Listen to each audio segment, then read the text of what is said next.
जैसे रत्नावती जी को उनकी दासी जी ने केवल भगवत चर्चा सुनाई। एक बार वो चरण दबा रही थी, और तो रानी है, जैसे विलासिता पूर्ण वैभव पूर्ण जीवन अन्य रानियां व्यतीत करती हैं, ऐसे ही रत्नावती जी का जीवन था। दासी चरण दबाते हुए, हा कुंज बिहारी, हा गोविंद,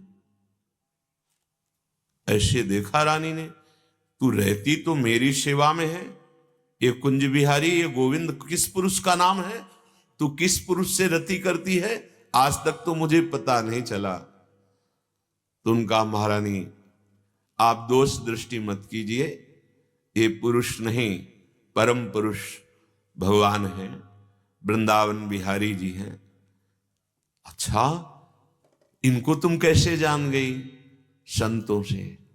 संतों का, आपकी सेवा के बाद संतों का संग तो हमारे हृदय में अब उनके, और आप पूछो मत, नहीं ये रोग आपको भी लग जाएगा।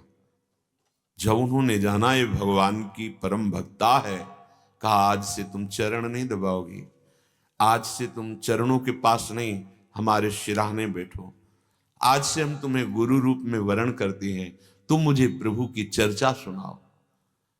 हालत ये हुई, भगवान की चर्चा सुनते सुनते मूड मुड़ाकर संतों के बीच में बैठकर अनन्य निष्ठा, पूरा चरित्र उनका केवल भगवत चर्चा सुनने मात्र से।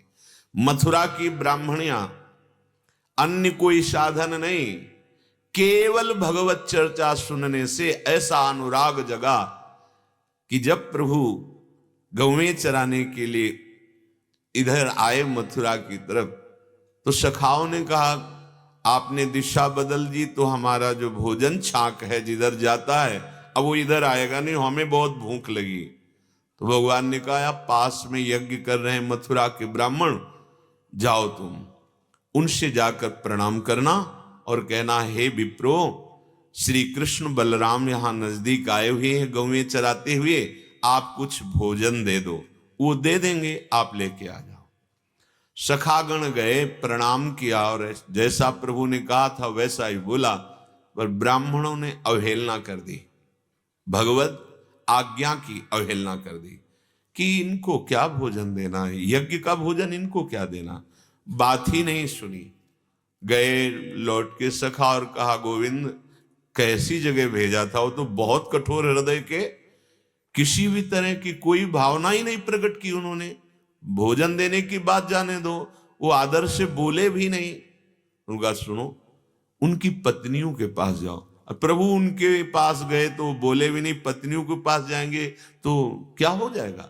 नहीं नहीं, उनसे हमारा संबंध है, वो हमारी चर्चा सुनती हैं, इसलिए उनके हृदय में हमारे मिलन की व्याकुलता है, जाओ तुम।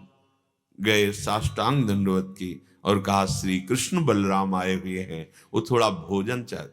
बस वो तो प्रेम मगन होकर सुंदर सुंदर थालों में भोग सामग्री लेके चल पड़ी, रोकने पर भी नहीं रुकी और भगवान के समीप गए। ये किसी साधना का फल नहीं। ब्राह्मणों को जब बाद में पता चला तो अपने को धिक्कार दिए कि मैंने तो बाल्यावस्था से शास्त्रीय संस्कार सब किए, यज्ञोपवीत संस्कार, गायत्री अनुष्ठान, वेदाध्ययन, यज्ञ आदि, और स्वयं यज्ञ भोक्ता भगवान ने भोग मांगा और हमने अवहेलना कर दी, धिक्कार है हमारी विद्वता को, हमारे अनुष्ठान को। लेकिन मैं सौभाग्यशाली हूं कि मुझे ऐसी पत्नी मिली जिनको भगवत साक्षात्कार हुआ। केवल कथा सुनने मात्र से भगवत प्राप्ति, पर कथा सुनने का मतलब उसका मनन करना।